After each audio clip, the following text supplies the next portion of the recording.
మహిళా సంఘాలకు వడ్డీ లేని రుణాలు, సంఘాల మహిళలకు 10 లక్షల వరకు ప్రమాద బీమా మరియు 2 లక్షల వరకు అప్పు బీమా అన్ని ప్రధాన ప్రాంతాలలో మహిళా శక్తి క్యాంటీన్లు ఏర్పాటు. మహిళలు బ్యాంకులు ఇచ్చే రుణాలు సద్వినియోగం చేసుకుని వివిధ రకాల ఆదాయ అభివృద్ధి, ఆర్థికంగా ఎదగాలని రాష్ట్ర పంచాయతీరాజ్, గ్రామీణ అభివృద్ధి మరియు మహిళా శిశు సంక్షేమ శాఖ మంత్రి డాక్టర్ ధనసరి అనసూయ సీతక్క అన్నారు.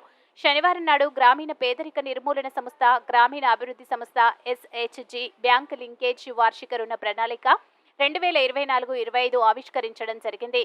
20,000.39 కోట్లు 3,56,273 సంఘాలకు లక్ష్యంగా నిర్ణయించడం జరిగిందన్నారు.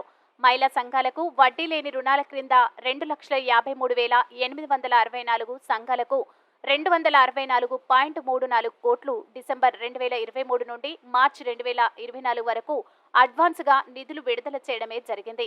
సంఘాల మహిళలకు 10 లక్షల రూపాయల వరకు ప్రమాద బీమా మరియు 2 లక్షల వరకు అప్పు బీమా కల్పించడం జరిగింది.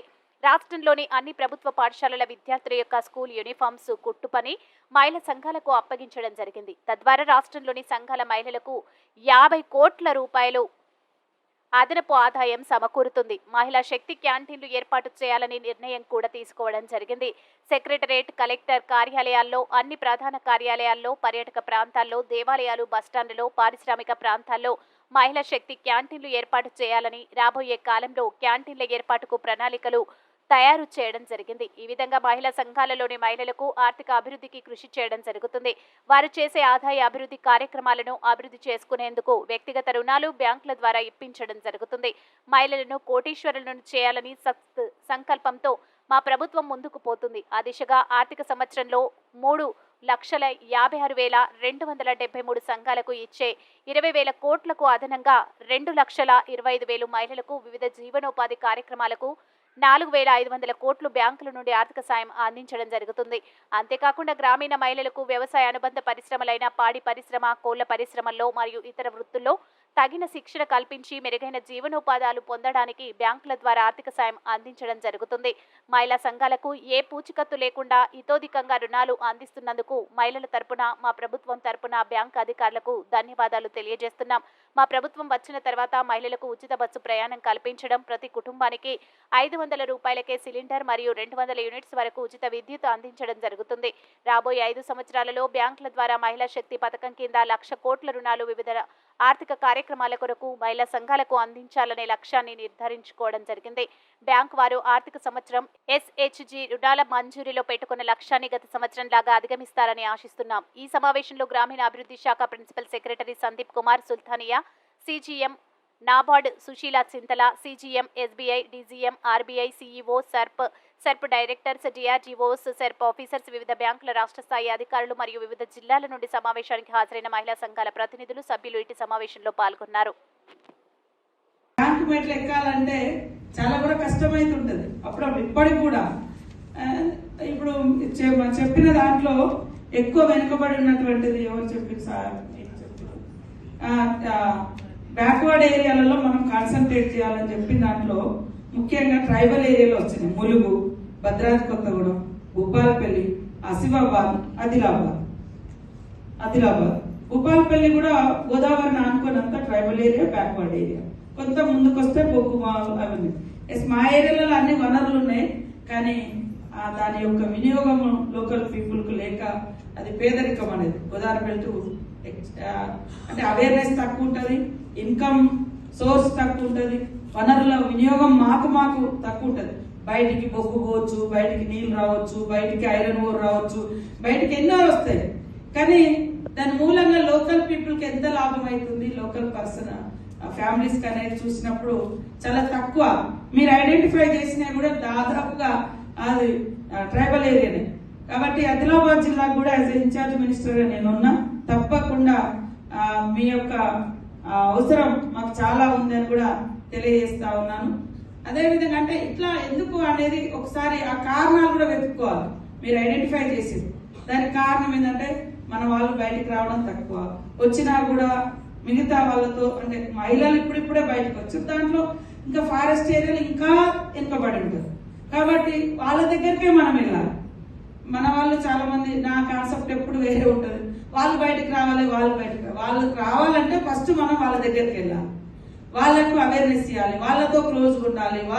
ఎవరైతే బ్యాక్వర్డ్ ఉండి బయటికి రాకుండా భయంగా ఉండి ఉంటారో వాళ్ళలో ఒక ఫ్రీడమ్ అంటే ఫ్రీనెస్ తీసుకురావాలి. పేదరిక నిర్మూలన జరగాలంటే మరి వాళ్ళకు వేల రూపాయలు వాళ్ళకు వాళ్ళు సృష్టించుకోలేరు, పక్కన వాళ్ళు ఇవ్వలేరు. కాబట్టి బ్యాంకర్స్ విత్ గవర్నమెంట్ ఈ రెండు కోఆర్డినేషన్ తోటి ఇస్తేనే వాళ్ళు నిలబడగలుగుతారు. అదేవిధంగా ఈసారి గవర్నమెంట్ కూడా పూర్తి స్థాయిలో మరి మహిళలకు ఇన్సూరెన్స్ కూడా పెట్టడం జరిగింది. డెత్స్ ఇవైతే పాపం వాళ్ళు బాగా యాక్టివ్గా పనిచేస్తుంటారు, మరి ఇబ్బంది ఎటైనా వెళ్తుంటే ఇట్లా అవుతుంటుంది, వాళ్ళకు కూడా ఒక సేఫ్టీ ఉండాలని. తర్వాత మరి పనిచేసే దగ్గర కూడా మీరు కొంత లోన్ తీసుకొని మధ్యలోనే ఆమె ఏమన్నా చనిపోతుంది, ఆ కుటుంబం మీద బర్డన్ పడద్దు, కాబట్టి అది కూడా మనమే కట్టాలి అన్నటువంటి లక్ష్యంతో కూడా పనిచేస్తాము. కాబట్టి ఇక్కడ మా మహిళా సోదరిమణులు కానీ లేదా ఉమెన్ గ్రూప్లలో వర్క్ చేసే ఇతర అధికారులు కూడా ఏమేం అవకాశాలు ఉన్నాయో వెతకండి. వాటిని బట్టి కొత్త మనం క్రియేట్ చేసుకొని కూడా మనం స్టార్ట్ చేసుకోవచ్చు. ఒక్కొక్క ఏరియాను ఒక్కొక్క కేస్ స్టడీ లాగా మనం చేస్తే దాని నుంచి మనకు ఒక ప్రణాళిక వస్తుంది, దాన్ని ఏర్పాటు చేసుకోవచ్చు. మా దగ్గర మేడం ఏం పెట్టింది, ట్రైబల్ ఆర్ట్స్ పెట్టింది, ట్రైబల్ సంబంధించిన బొమ్మలు అవి తయారు చేయడం. కానీ వాటికి మార్కెటింగ్ లేదు, మేము ఎక్కడెక్కడ పోయి కొనుక్కుంటున్నాము, అరే మన దగ్గరికి తయారవుతున్నాయి అంటే మాకే తెలియలేదు, అవగాహన లేక చాలా ఉంది. కాబట్టి మార్కెటింగ్ అనేది కూడా చాలా ఇంపార్టెంట్. చాలా చోట్ల తయారు చేస్తున్నారు, ఇళ్లలో పెట్టుకుంటున్నారు. మార్కెటింగ్ లేకుండా కూడా వాళ్ళకు వేస్తే కదా, మీరు ఇచ్చిన అంటే బ్యాంకర్స్ ఇచ్చినది మళ్ళీ కట్టలేరు, లేదా వాళ్ళ టైం పోతుంది, ఇన్కమ్ రాక ఇవన్నీ ఉంటాయి. కాబట్టి సీఎం గారు కూడా ప్రత్యేకంగా మార్కెట్ సౌకర్యం కల్పించాలనేదే ప్రధాన లక్ష్యంగా పనిచేస్తా ఉన్నాం. మీరందరూ కూడా ఈరోజు మహిళలకు ప్రథమ అంటే ప్రయారిటీ ఇవ్వడంలో మరి కాంగ్రెస్ ప్రభుత్వం పార్టీ కూడా మహిళా ఓరియంటెడ్ పార్టీ. ఇందిరాగాంధీ దేశంలో మొదటి మహిళా ప్రధానిగా పనిచేసింది. సోనియా గాంధీ గారు ఈ రాష్ట్రాన్ని ఇవ్వడంలో ఆ రోజు యూపీఏ చైర్పర్సన్ గా కూడా ఆమె క్రియాశీల పాత్ర పోషించింది. కాబట్టి సమాజంలో సగభాగంగా ఉన్నటువంటి మహిళలు ఆనందంగా ఆర్థికంగా ఉంటేనే ఆనందం ఉంటుంది. ఆర్థిక ఎదుగుదల ఉంటే వాళ్ళ కుటుంబం అంతా ఆనందంగా ఉంటుంది. ఆ లక్ష్యంతో పనిచేస్తున్నాం. కాబట్టి మా గ్యారంటీ స్కీమ్స్ లలో కూడా బస్సు ఫస్ట్ పెట్టడం జరిగింది. సరే కొన్ని సమస్యలు సృష్టించబడచ్చు, లేకుంటే ఇష్టం లేని ఇష్టం అనొచ్చు, రకరకాల అనొచ్చు. కానీ కొద్దిగా మనం చూస్తే బస్సు ఎక్కాలన్నా కూడా గతంలో చాలా రేట్లు ఉంటాయని ఇట్లా కూడా వాళ్ళకి ఇబ్బంది. మేము ఆదిలాబాద్ లో సీఎం గారి మొదటి ప్రోగ్రాం ఇంద్రవెల్లిలో పెట్టినప్పుడు మహిళా సంఘాల వాళ్ళే అన్నారు, మేము ఏదైనా పనికి పోవాలంటే ఇంత ముందు నెలకు కనీసం 4-5,000 బస్ పే ఖర్చులకు ఉండేది, ఇప్పుడు అది మాకు సేవ్ అవుతుంది. అంటే అట్లాంటివి కూడా కొన్ని పనుల కోసం మనం పోయినప్పుడు డబ్బులు లేక కూడా పనులకు పోలేము, పిల్లల దగ్గర హాస్టల్లో ఉంటే అక్కడికి పోలేము, తల్లిదండ్రుల దగ్గరికి పోలేరు, ఒక ఇష్టమైన దేవుని మొక్కుకోవడానికి పోలేరు. ఇట్లాంటివి కూడా చిన్న కోరికలు చిన్న అవసరాలను కూడా మరి తీర్చుకోలేనటువంటి పరిస్థితిలో ఉంటారని బస్ ఫ్రీ కూడా పెట్టడం జరిగింది. తర్వాత మరి ఇట్లాంటి స్కీమ్స్ కూడా ఈరోజు మహిళా గ్రూప్ల ప్రోత్సాహ కార్యక్రమాన్ని కూడా ఏర్పాటు చేసుకోవడం జరిగింది.